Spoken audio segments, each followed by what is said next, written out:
रुद्र हूँ, परम शक्तिशाली, फिर भी वन में भटक रहा हूँ। मैं वही हूँ जिसे भय, रोग, पीड़ा कभी स्पर्श नहीं कर सकते थे, परंतु आज मैं इन्हीं के साथ अपना जीवन व्यतीत कर रहा हूँ। मैं गुरु द्रोण और माता कृपी का पुत्र अश्वत्थामा। आप मुझे मिले उस श्राप के कारण ही मुझे जानते हैं, परंतु मेरी पहचान उससे कहीं ज्यादा बढ़कर है। मुझे मेरे ही मित्र दुर्योधन ने मुझे उसका हत्यारा क्यों कहा? कैसे मैंने अपने जीवन में 3 पाप किए और अब उनका पश्चाताप कब और कैसे संभव होगा? शुरुआत मेरे जन्म की कथा से करते हैं। आपके गुरु द्रोणाचार्य और मेरे पिता वेदों के ज्ञाता थे और मेरी माता कृपी स्वयं एक ऋषि पुत्री थी। माता कृपी और पिता द्रोण ऐसा पुत्र चाहते थे जो भगवान शिव की तरह बलशाली हो, और उनकी इसी इच्छा की पूर्ति के रूप में मेरा जन्म हुआ। कदाचित गुरु द्रोण भूल गए थे कि केवल शक्ति से शिव नहीं बना जा सकता। श्री कृष्ण के पुत्र सांब भी तो महादेव के ही अंश थे। उनमें और मुझ में बस इतनी ही समानता थी कि हम दोनों की शक्ति और अहंकार ही हमारे विनाश का कारण बने। जब मेरा जन्म हुआ तो गुरु द्रोण और माता कृपी दोनों अति प्रसन्न थे, और हो भी क्यों ना, 11 रुद्रों में से एक रुद्र ने उनके यहां जन्म लिया था। जब मैं बालक था तो मेरी रोने की आवाज एक अश्व के समान थी, इसलिए मेरे माता पिता ने मेरा नाम अश्वत्थामा रखा। अश्वत्थामा अर्थात जिसका रुदन अश्व के समान हो। आजकल आप उसे घोड़ा कहते हैं। आप लोगों के बीच रहकर मैं भी कलयुग की थोड़ी बहुत भाषा सीख रहा हूं, और आने वाले युद्ध में ये भाषा मेरे काम आने वाली है। मेरे जन्म से ही मेरे पास एक दिव्य मणि थी। तुम जानते हो वो कितनी शक्तिशाली थी। एक बार उस मणि को अगर कोई धारण कर ले तो वह भय मुक्त हो जाता है। कोई भी अस्त्र या शस्त्र उस व्यक्ति को स्पर्श तक नहीं कर सकता। न कोई रोग मुझे लग सकता था और न कोई पीड़ा मेरे निकट आ सकती थी। उस मणि से मैं अपनी भूख, प्यास और निद्रा सब पर नियंत्रण कर सकता था। इतना सब होने के बाद भी जब अपने माता पिता को धन की समस्या से जूझता देखता तो ऐसा लगता मानो सब व्यर्थ है। जब मेरी आयु के बच्चे दूध पिया करते थे, उस समय मेरी माता मुझे चावल के माण में पानी मिला कर देती थी, क्योंकि हमारे पास दूध खरीदने जितना धन नहीं था और गाय हमारे पास थी नहीं, और मैं उसे दूध समझकर पीता भी रहा। परंतु मेरे पिता द्रोणाचार्य ने जिस दिन इस सत्य को जाना, अति दुखी हो गए, और उस दुख में वो अपने मित्र द्रुपद के यहाँ जाने की सोचने लगे, और यही क्षण हमारे जीवन को एक नया और विशेष मोड़ देने वाला था। मुझ में असीम शक्तियां थी, पर मैं था तो मनुष्य ही, इसलिए अपने इंद्रियों पर नियंत्रण कभी कभी खो देता था। मेरे पालन पोषण के लिए सहायता मांगने मेरे पिता अपने मित्र द्रुपद के पास गए, परंतु द्रुपद ने क्षमा कीजिएगा, परंतु राजा द्रुपद ने उनका अपमान ये कहकर कर दिया, यदि तुम्हें गाय या धन चाहिए तो भिक्षुक ब्राह्मण बनकर मांग लो। मित्रता के नाते कुछ मांग कर तुम एक राजा का अपमान कर रहे हो, क्योंकि मित्रता तो बराबर वालों में होती है।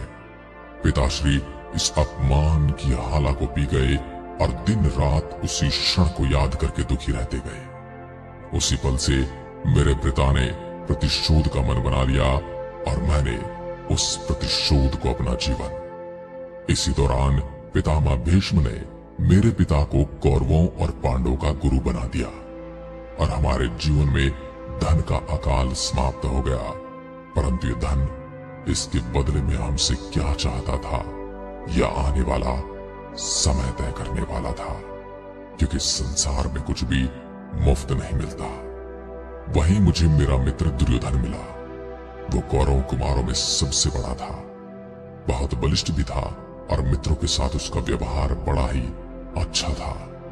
वह वीर पुरुषों का सम्मान करता था, परंतु पांडवों से उसे बहुत ज्यादा ईर्ष्या और घृणा थी। संभवतः वो इसलिए बलवान योद्धाओं को अपना मित्र बनाना चाहता था। भीम के साथ तो वह स्वयं भी युद्ध जीत सकता था, परंतु अर्जुन के लिए उसे किसी न किसी की खोज सदैव रहती थी, जिसमें मेरा और कर्ण का साथ उसे अर्जुन के लिए पर्याप्त दिखाई दिया। पर मैं उस समय तक राजनीति के भेदभाव और उनकी ईर्ष्या के कारण को नहीं जानता था और सभी से मित्रता पूर्वक रहता था। मैं उस ईर्ष्या को दुर्योधन का बालपन समझता था, परंतु ईर्ष्या बालपन से कहीं ज्यादा थी।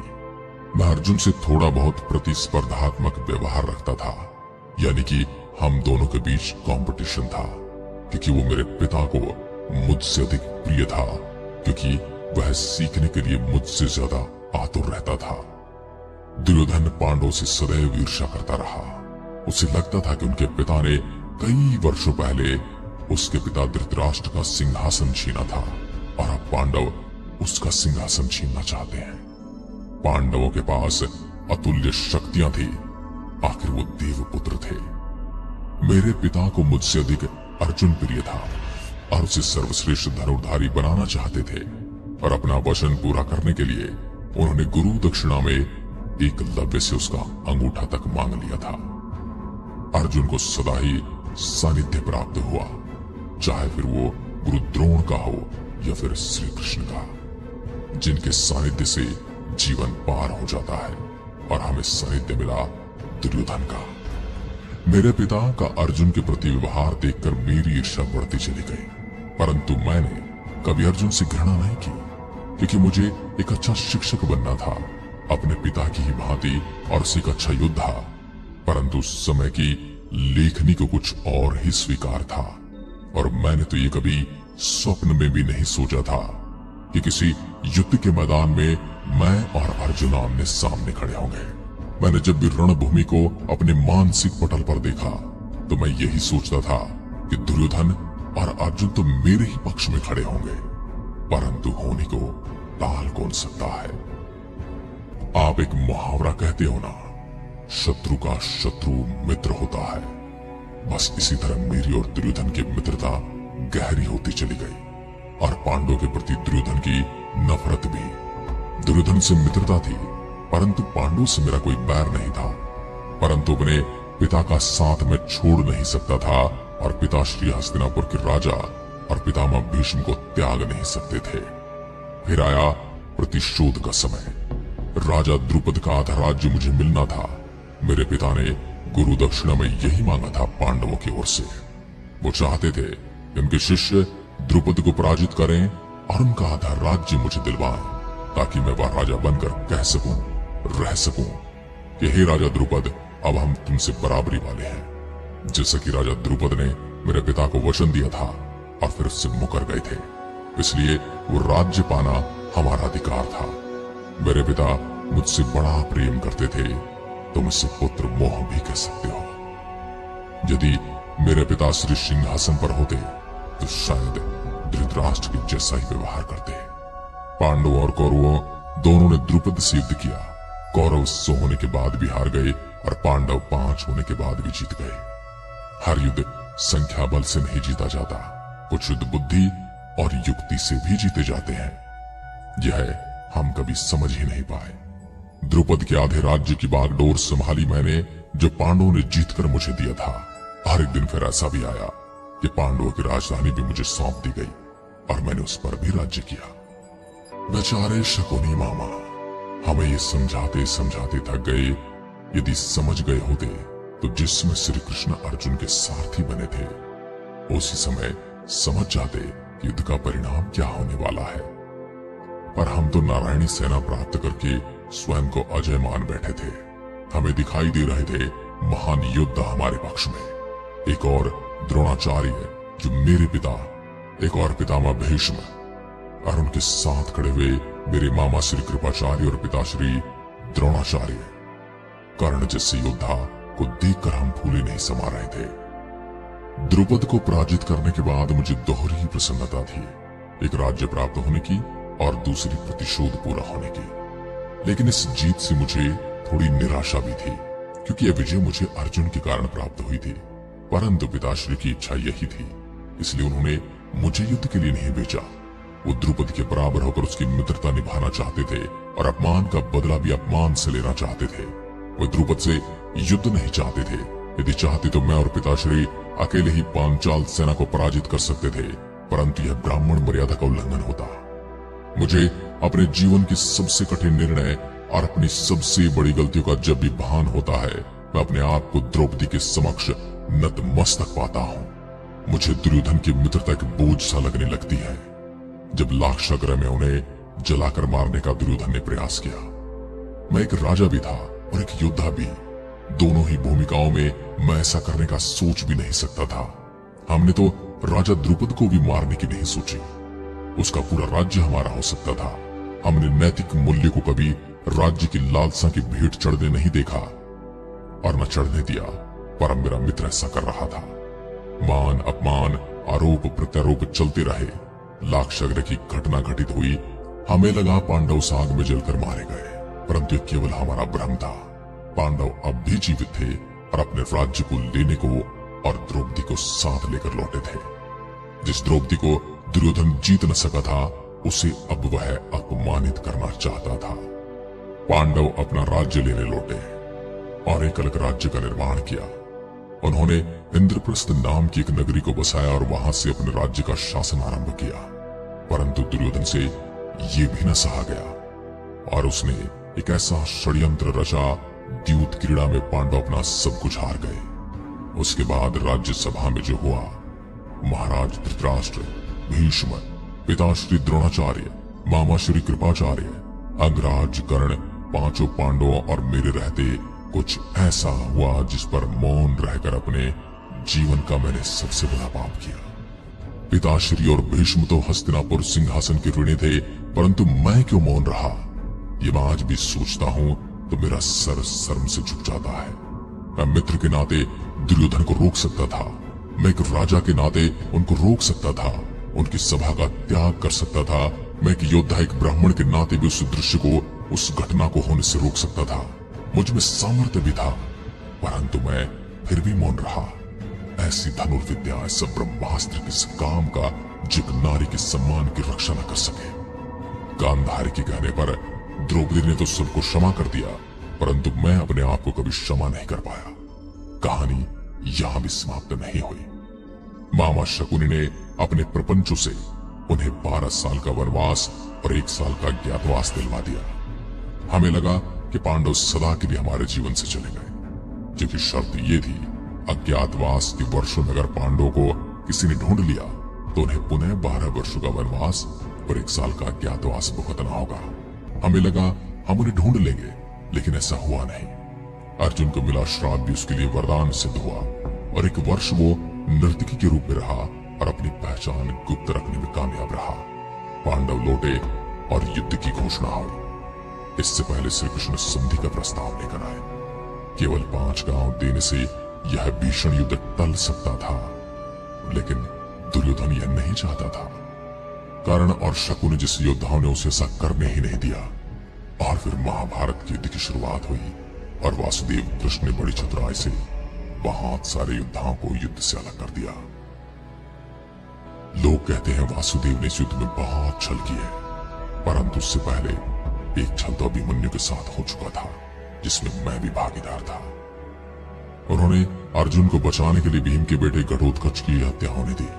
उन्होंने कर्ण के नागास्त्र से अर्जुन की रक्षा की। अर्जुन का प्रण पूरा करने के लिए सूर्य को अपने चक्र से ढक दिया और जयद्रथ का वध होने दिया। इसके बाद छल से मेरी मृत्यु की झूठी घोषणा करवाई, जिसे सुनते ही मेरे पिता ने शस्त्र त्याग दिए और धृष्टद्युम्न, द्रुपद के पुत्र, ने मेरे पिता की हत्या कर दी जब वो निहत्थे थे। इस घटना ने मेरे प्रतिशोध की ज्वाला और बढ़ा दी। इसके बाद कर्ण और अर्जुन का युद्ध हुआ। अपने पिता की इस तरह से हत्या होने के बावजूद मैंने दुर्योधन को पांडवों के साथ संधि करने के लिए कहा, उनके साथ मिलकर अपना राज्य चलाने के लिए कहा और कहा कि विनाश अभी भी रोका जा सकता है। एक एक करके अनेक योद्धा इस युद्ध में खत्म होते गए, वीर गति को प्राप्त होते गए और मैं सब देखता रहा। आखिर वो दिन आया जब दुर्योधन अकेला इस युद्ध भूमि में खड़ा था और साथ खड़े थे हम 3 लोग, मामा श्री कृपाचार्य, कृतवर्मा और मैं स्वयं अश्वत्थामा। एक बार फिर से श्री कृष्ण पर छल का आरोप लगा। उन्होंने नियम विरुद्ध भीम से दुर्योधन की जंघा पर वार करने के लिए कहा। लेकिन यदि नियमों की ही बात की जाए तो कोई वज्र का शरीर लेकर किसी युद्ध में कैसे जा सकता है, जिसने अपने शरीर के हर हिस्से को ढाल से ढक लिया हो। उस व्यक्ति को उसी जगह पर दर्द देकर मारा जा सकता है जहां पर उसको चोट लगती हो। दुर्योधन की जंघा तोड़ दी गई। मेरा मित्र दर्द से तड़पने लगा। ये तड़प अब मुझे भीम की वो प्रतिज्ञा याद दिला रही थी जो उसने द्रौपदी के वस्त्र हरण के प्राण दिली थी। वो अपमान और वो जंघा मुझे स्पष्ट दिखाई दे रहे थे। मेरे मित्र की पीड़ा मेरे लिए असहनीय थी, क्योंकि अब वही केवल शेष रहा था और अपने राजा को इस हालत में देखकर मैं दुखी था। दुर्योधन अंतिम सांसें ले रहा था और उसने मुझे अपनी सेना का सेनापति बनाया और आदेश दिया कि 5 पांडवों का वध कर दूं। उसकी अंतिम इच्छा थी मैं पांडवों की हत्या करूं। युद्ध समाप्त हो चुका था क्योंकि राजा युद्ध में घायल हो चुका था। फिर भी अपने मरते हुए मित्र की अंतिम इच्छा को पूरा करने के लिए मैं पांडवों के शिविर में गया और मैंने उनकी हत्या कर दी। और उस समय मेरे मार्ग में जो भी आया मैंने उन सब की हत्या कर दी। और मैंने हत्या कर दी धृष्टद्युम्न की, शिखंडी की, जिन्होंने मेरे पिता को छल से मारा था। भयावह नरसंहार हुआ। मैंने युद्ध में भी बहुत नरसंहार किया, पर जो संतोष मुझे उस हत्याओं के बाद मिला वो पहले कभी प्राप्त नहीं हुआ। किंतु उस शिविर में पांडव नहीं उनके पुत्र सो रहे थे। मैं पांडवों को नहीं बल्कि उनके कुल के विनाश को करके आ रहा था। मैंने उनकी हत्या का समाचार अपने मित्र को दिया ताकि वो चैन से अपनी अंतिम सांस ले सके। परंतु मेरे मित्र ने उस वक्त मुझे कहा कि मैंने पांडव का वध करने के लिए कहा था तुमसे, उनके बच्चों का नहीं। तुमने उनके बच्चों का वध करके उनको वंश विहीन कर दिया है। इसलिए पूरी दुनिया ये कहेगी कि दुर्योधन का वध भीम ने किया है।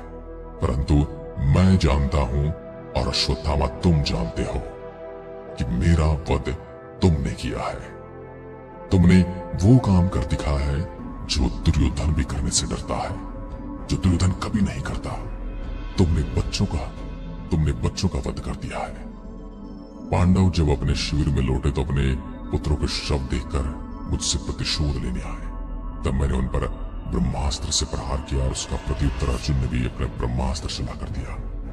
हमारी ये शस्त्र पूरी विश्व का विनाश कर सकते। तभी ऋषि वेदव्यास ने हमें रोकने के लिए कहा, परंतु मैं तो शस्त्र को वापस लेना जानता ही नहीं था।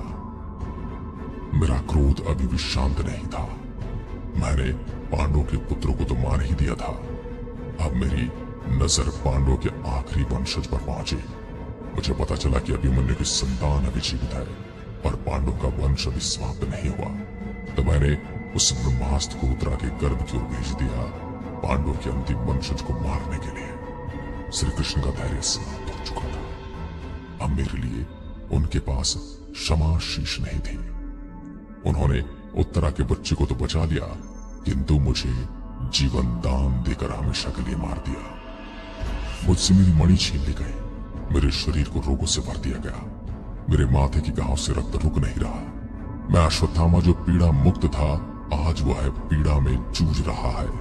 जो भय मुक्त था वह डरा डरा घूम रहा है जंगलों में। मुझे उस दिन से आज तक भय का अनुभव लगातार होता रहता है।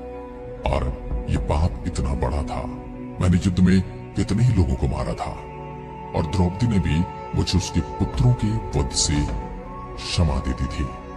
परंतु जो मैंने अजन्मे बालक पर प्रहार किया था उसके लिए मुझे क्षमा नहीं किया गया। इसलिए सुने वो लोग जो अपने अजन्मे बच्चों को ही गर्भ में गर्भपात कराकर मार देते हैं, यकीन मानिए मेरी तरह तुम्हारा हश्र होने वाला है। इसी तरह तड़पोगे तुम और तुम्हें ये पीड़ा न जाने कितने लंबे समय तक झेलनी पड़ेगी। इसलिए किसी भी अजन्मे, चाहे वह पेट में पल रही बालिका हो या बालक हो, उसकी हत्या का प्रयास न करें। मैंने पहली बार अनुभव किया कि शारीरिक पीड़ा क्या होती है, रोग क्या होता है, और उसमें मृत्यु का अभाव ऐसा था कि मानो नर्क का अनुभव यही कर लिया हो। मैं मरना चाहता था लेकिन मर नहीं सकता था। श्री कृष्ण के श्राप के अनुसार मेरे पूरे शरीर से पस निकलने लगा। चर्म रोगों ने मुझे जकड़ लिया। ऐसा लग रहा है मानो मैंने जितने भी प्रण लिए उन सब की पीड़ा मुझे एक साथ अनुभव हो रही है। मुझे पांडवों के पुत्र याद आ रहे थे, वो बालक जिनकी बेरहमी से मैंने हत्या कर दी। मुझे वो नरसंहार भी याद आया जब मैंने रक्त से स्नान किया। श्री कृष्ण के शाप अनुसार मैं चिरंजीवी बन गया और अकेला तब से अब तक भटक रहा हूं। चिरंजीवी होना किसी के लिए वरदान हो सकता है, परंतु मेरे लिए यह श्राप बन गया। पांचाली ने तो मुझे अपने पुत्र की हत्या के लिए तभी क्षमा कर दिया था, पर मेरे कर्मों ने मुझे क्षमा नहीं किया और मैं आज भी उन्हें भोग रहा हूं।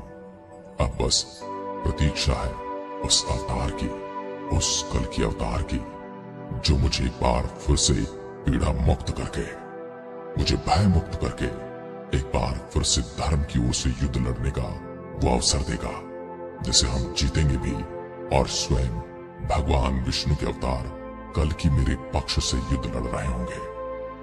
कली और कल्कि के मध्य इस युद्ध में मेरा एक निर्णायक किरदार होगा। आशा करता हूं आपको मेरी ये कहानी पसंद आई होगी। एक बार फिर आपसे भेंट होगी। न जाने आपकी कौन सी पीढ़ी से भेंट होगी। फिर कोई अश्वत्थामा आएगा और अपनी कथा आपको सुनाएगा। यह थी अश्वत्थामा की कहानी, अश्वत्थामा की जुबानी। अगर आपको ये कथा पसंद आई हो तो इसे लाइक करके अपने दोस्तों और रिश्तेदारों के साथ शेयर